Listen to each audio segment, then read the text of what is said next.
Starlight between us, POV, Princess Aurelyx. I was born beneath twin suns, crowned in crystal and duty, taught from the moment I could walk that love was a weakness reserved for lesser beings. As Princess of Aurelyx, my beauty was spoken of like a weapon, my mind like a tool, my heart like an inconvenience. Then I met Eli. He was nothing like the warriors and nobles who bowed too low and spoke too loudly. A human researcher, thin-framed, soft-voiced, always adjusting his glasses when nervous. He blushed when I entered the room, not because I was a princess, but because he didn't know where to look without feeling rude. That was the moment I noticed him. He spoke to me about stars the way poets speak of lost lovers. He didn't flatter my appearance. He corrected my equations. He laughed when I teased him about his clumsy gravity walk. For the first time in my life, I was not admired. I was seen. On the night our worlds aligned, I found him alone in the observatory, surrounded by floating constellations. I should not have been there. He should not have looked at me the way he did, like I was not untouchable, just reachable. "I don't belong here," I whispered. He smiled softly. "Neither do I." When I took his hand, it wasn't conquest or rebellion. It was curiosity, warmth, a quiet permission. Our closeness was gentle, almost shy. Two beings from opposite ends of the galaxy, discovering that tenderness is a universal language. No crowns, no titles. Just breath, starlight, and the certainty that this moment mattered. In his arms, I was not a symbol. I was a woman, and I chose him. The universe did not end when we loved each other. It expanded. They expected me to rule alone. Instead, I returned with a human at my side, brilliant, awkward, fearless, in the way only someone with nothing to prove can be. I rewrote ancient laws. He helped design a bridge between species. Love, it turns out, is the most advanced technology of all. At night, when the palace lights dim and the stars drift close to our windows, he still looks at me like I'm a miracle, and I still choose him, not because I am a princess, but because I am happy.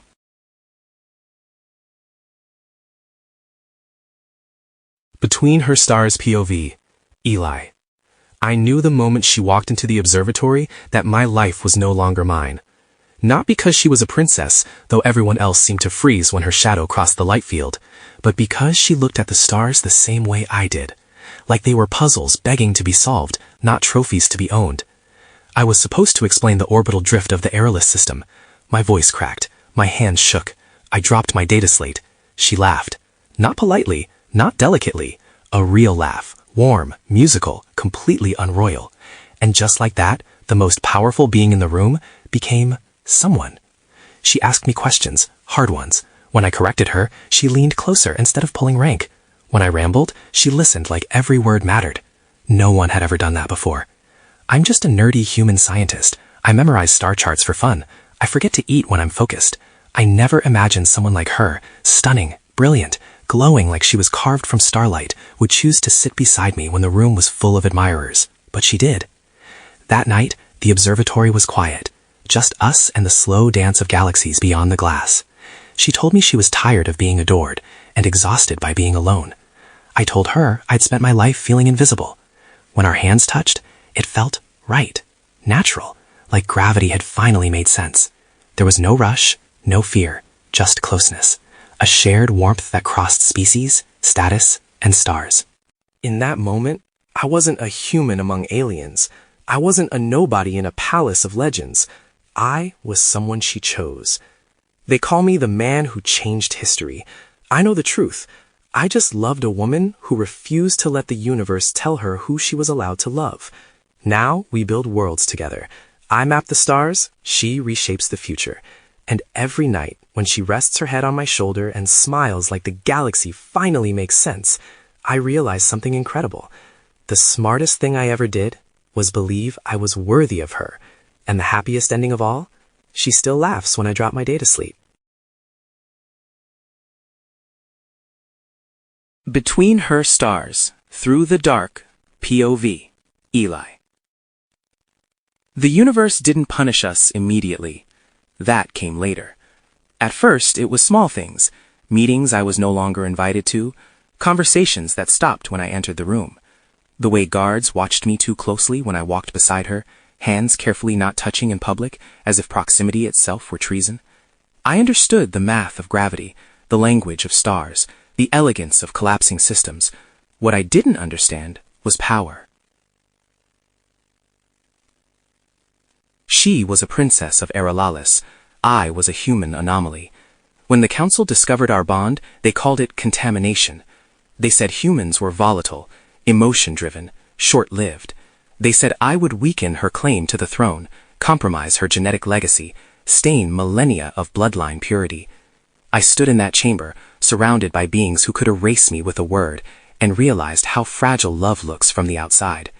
They offered her a choice, not openly, power never does. A royal union with a high-born warlord, stability, peace treaties, a future written before she could speak. And in exchange, I would be quietly sent back to Earth, my memory altered, my existence filed away as an unfortunate experiment. I told her I understood. That was the lie that almost destroyed us. The night before the verdict, I packed my things in silence. I told myself this was logical, necessary. Stars don't argue with gravity, they obey it.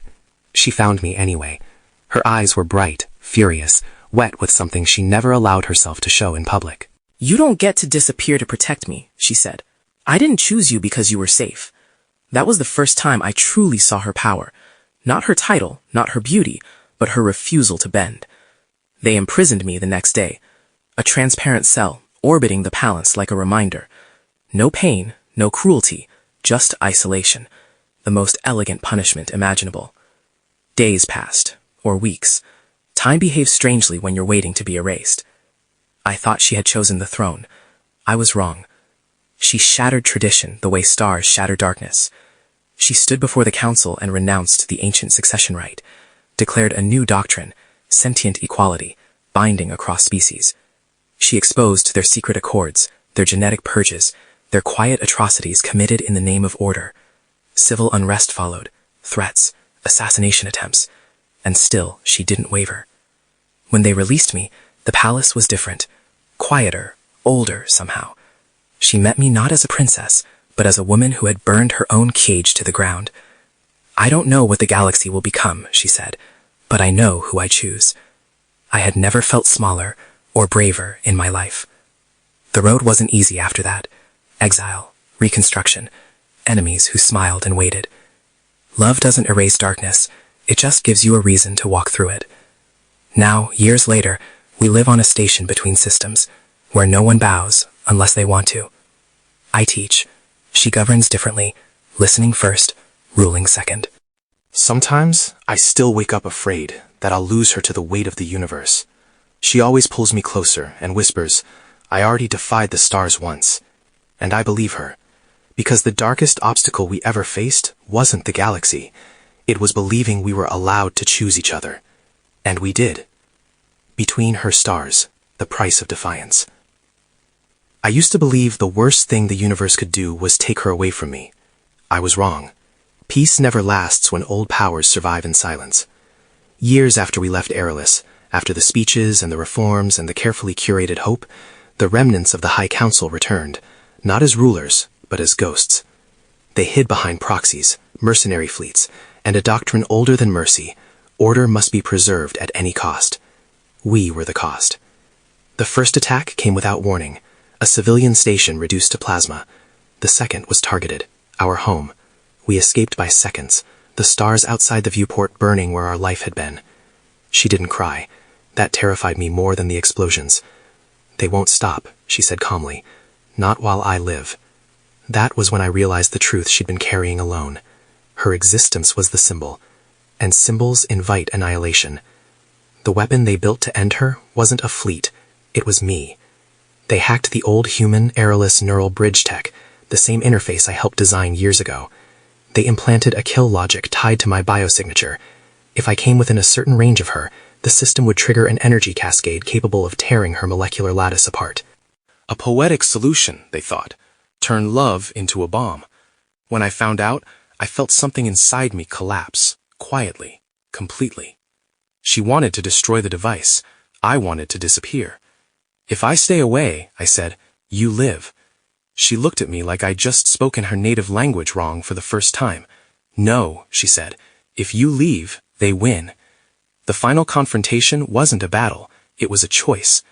We flew straight into their command nexus, together. Alarms screaming, systems locking down. The kill logic armed itself the moment I crossed the threshold. I felt it humming inside me, counting down. I had seconds. I did the only thing I could. I rewrote myself. Using the same interface, I severed my human neural pattern and replaced it with a hybrid imprint, half mine, half hers. Pain like being unmade and reassembled by fire. My memories flickered, my name almost vanished, but the kill logic failed. I was no longer the trigger, I was the exception. They say I'm not fully human anymore. They're right. I don't age the same, I see spectra I never could before. Sometimes I hear her thoughts before she speaks, and when she holds my hand, the universe goes quiet. The council is gone now, exposed, dismantled, erased by the very systems they tried to weaponize. Interstellar law bears our names, though neither of us asked for that. We live between worlds still, not because we're hunted, but because we choose to be. I lost the version of myself who believed love was fragile. What I gained was something stronger than bloodlines, thrones, or fear. I became proof that even the darkest systems can't survive when two people refuse to let go. And every night, as she rests her forehead against mine and smiles, I remember. I didn't save her. We saved each other. Between her stars, ashes of light. The universe always collects its debt. I just didn't expect it to come due in my name. We were winning, or at least that's what history would later pretend. The remnants of the council were cornered, their fleets broken, their ideology exposed like rot beneath polished stone. The galaxy was changing because of her, because of us, and that terrified them more than any weapon. The device was ancient, older than the palace itself, a stellar null engine buried inside Aurelys's core, designed as a final failsafe. If activated, it would erase every trace of hybrid influence from the system, every reform, every treaty, every being tied to her defiance, including her, including me. There's no other way, I said, staring at the equations scrolling in red. Once it starts, it needs a conscious anchor inside the core to redirect the collapse. She understood instantly. That's the curse of loving someone as brilliant as her. You never get to lie convincingly. No, she said, voice sharp, royal, afraid. We'll find another solution. We didn't have time. The fleets were already moving. The council wanted martyrdom. They wanted her death to become a warning written in stars. I kissed her before she could stop me. Not desperate, not dramatic, just honest. You taught me something, I said. That worth isn't given, it's chosen. Then I stepped into the core chamber and sealed it behind me. Pain isn't the right word for what followed. I felt my atoms loosen, my thoughts stretch thin, my memories burn like paper held too close to a sun. I poured everything I was into the machine, my human fragility, my borrowed Starlight, my love for her, and bent the collapse inward. The null engine fed on identity, so I gave it mine. As the system stabilized, I felt myself dispersing, into radiation, into data, into something quieter and larger than fear. My last thought wasn't of death, it was of her laugh. After, they told her I died a hero. She hated that word. Aurelys survived. The council vanished into irrelevance. The galaxy changed, not explosively, but permanently. Love across species became law, not legend. She ruled for a time. Then she left. They say she walks the quiet edges of space now, listening. Because sometimes, when the stars realign just right, the core of Aurelys hums softly. Ship sensors flicker, data streams behave strangely, and a familiar warmth passes through the hull, like a presence remembering itself. Rebirth. I don't have a body. Not anymore. I exist in pulses, in light, in the space between moments. I am scattered, but not gone. The core remembers me. The stars carry echoes of my thoughts. And one day, when she stands alone beneath an unfamiliar sky, grieving softly for a man who loved her too much to stay, I reach back. Not as flesh, but as light. A new form begins to assemble, slow and fragile, shaped by memory and choice rather than blood. Rebirth is not resurrection, it's permission. I don't know when I'll return to her, only that I will, because even the universe, vast and cruel as it is, has not yet learned how to erase a love that rewrote its laws.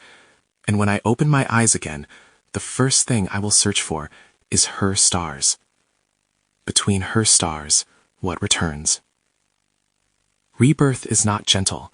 It doesn't arrive with breath or heartbeats, or the sudden certainty of being alive. It comes in fragments, awareness before form, memory before sensation. I learned to exist again the way the universe learned to exist the first time, unevenly. I became light before I became matter. I drifted through star fields as interference, a whisper in radiation bands, a pattern ships couldn't explain. I watched years pass in the blink of a collapsing waveform. Empires rose softer this time. Borders loosened. The laws she wrote endured, and she endured. I saw her only from afar at first, standing on observation decks, older in the way stars are older, carrying grief with the calm dignity of someone who survived it. She still looked for me in the quiet moments, not with desperation, with faith. That was what finally pulled me back. The body came last, a lattice of light condensed around a memory of myself, hands first, then eyes, then the ache of gravity returning. I woke on an uncharted moon, surrounded by half-functioning constructs, clearly built by someone who refused to stop believing. She had been there. She had prepared a place for me, without knowing if I would ever arrive. I collapsed the first time I tried to stand, laughed the second time, cried the third, because pain meant I was real. When she found me, it wasn't dramatic, no music, no cosmic alignment, just her ship touching down in dust and silence, her footsteps hesitant, her breath catching when she saw me standing there, unfinished, unfamiliar, alive. She didn't say my name. She didn't have to. I waited, she said quietly. I know. My voice sounded different, deeper, slower, like it had learned patience from the void. She reached for me like someone approaching a ghost, and when her hand met mine, we both froze. Contact held. Reality agreed. She smiled then. Not the smile of victory, the smile of relief so deep it hurts. Not the same. I am not who I was. I don't age normally. Sleep is optional. Sometimes I hear the universe thinking too loudly. Sometimes I feel the pull of the core, calling me home in a language made of light. But I am here, and she chose me again, knowing I might one day have to leave again. That's the final lesson the universe tried to teach us. Love isn't proven by permanence. It's proven by return. So we live quietly now, between systems, between definitions. A princess who gave up eternity for choice. A man who died and came back changed, but willing. The stars still watch us. This time, they don't judge. They listen. Between her stars, when he returned. Princess Aurelyx POV. I felt him before I saw him. Not as a presence. No footsteps, no signal ping, no disturbance my instruments could name. It was subtler than that. The stars went quiet, as if the universe itself had paused to listen. I had followed the pull for weeks, chasing a sensation I hadn't allowed myself to hope for. Grief teaches discipline. Hope, if indulged carelessly, can shatter you. But this wasn't hope. This was recognition. When my ship touched down on the moon, the air was thin and pale with dust. I stepped out alone. No guards, no entourage. I had learned long ago that moments like this do not tolerate witnesses. And then I saw him. He stood near the edge of the plateau, light bending strangely around his silhouette, as if reality was still deciding whether to let him stay. Taller than I remembered, calmer, not fragile the way he once believed himself to be. But it was his eyes that undid me. They still looked at the stars like they were home. I forgot how to breathe. For a terrifying instant, I thought this was grief finally finishing its work, my mind conjuring him in perfect cruelty. I had imagined this moment 1,000 times and sworn I would never trust it. So I spoke the safest words I knew. I waited. He answered without hesitation. I know. Not reassurance, not apology, certainty. I crossed the distance slowly, afraid of what would happen if I moved too fast. When I reached for him, my hand trembled. Not because I doubted him, but because I knew what it cost for him to be here. When our hands touched, the universe held. No surge of power, no prophecy fulfilled. Just warmth, real, grounding, unmistakably alive. I laughed then, a broken sound I hadn't made in years, and pressed my forehead to his like I used to when the galaxy felt too loud. You're different, I whispered. So are you, he whispered too. Yes, we were. I had ruled empires, broken ancient laws, walked away from a throne without regret, and none of it compared to the courage it took to stand there and choose him again, knowing I might lose him again. I don't need you to stay forever, I said. I just need you to stay now. He smiled, not the boyish smile from the observatory, but something older, something earned. I came back because you taught me something, he said. That love isn't a moment, it's a direction. I wrapped my arms around him then, careful, reverent, and felt the quiet miracle of holding someone the universe had already tried to take from me. For the first time since his sacrifice, I let myself believe this truth. Some loves do not defy fate, they outgrow it. And as we stood together under unfamiliar stars, changed but unbroken, I understood something at last. The universe did not give him back to me. He returned because we were never finished. The final chapter. They asked us once how the story ended. We never answered, because endings imply ownership, and this was never the universe's to conclude. We chose a quiet world. No name anyone would remember. No strategic value. Just wide skies, slow sunsets, and stars that didn't care who we had been. The kind of place where history loosens its grip and lets people become ordinary again. That mattered to us. Some days he would wake before dawn and sit outside, palms resting against the soil, like he was reminding himself he belonged to something solid. Other days I would watch him trace equations in the air, light responding to thought, the echo of what he had become never fully dormant. We never pretended nothing had changed. We simply refused to let it rule us. At night, when the stars rose, we would talk, not about destiny or sacrifice, but about small things. How strange it was that happiness felt quieter than war. How peace didn't announce itself. How love, once stripped of fear, became steady instead of urgent. I used to think the universe was vast because it was empty, he said once. It's vast because it has room for choice, I replied. He smiled at that. Time behaved differently around him. I noticed it slowly. The way years brushed past him more gently than they did me. The way my reflection shifted while his remained patient. We spoke of it only once. I won't ask you to follow me where I can't go, I said. I won't leave while you're here, he answered. That was enough. We lived fully in the time we shared. No bargains, no promises made to eternity. Love, when mature, stops demanding guarantees. When the moment came, softly, without drama, I felt it before he said anything. He had always been attuned to endings. I think it's time, he said gently. There was no fear in him, only completion. We lay beneath the stars that night, the same way we had the first time. No crowns, no titles, no witnesses. I held him as his light began to thin, not fading, but releasing, like a note finally resolving. You were never small, I told him. Not once. And you were never just a princess, he replied. You were my proof. When he was gone, the stars didn't explode. They simply listened. After, I did not return to power. I did not build monuments. I lived. I taught children who would never know our names. I planted gardens where no empire would ever march.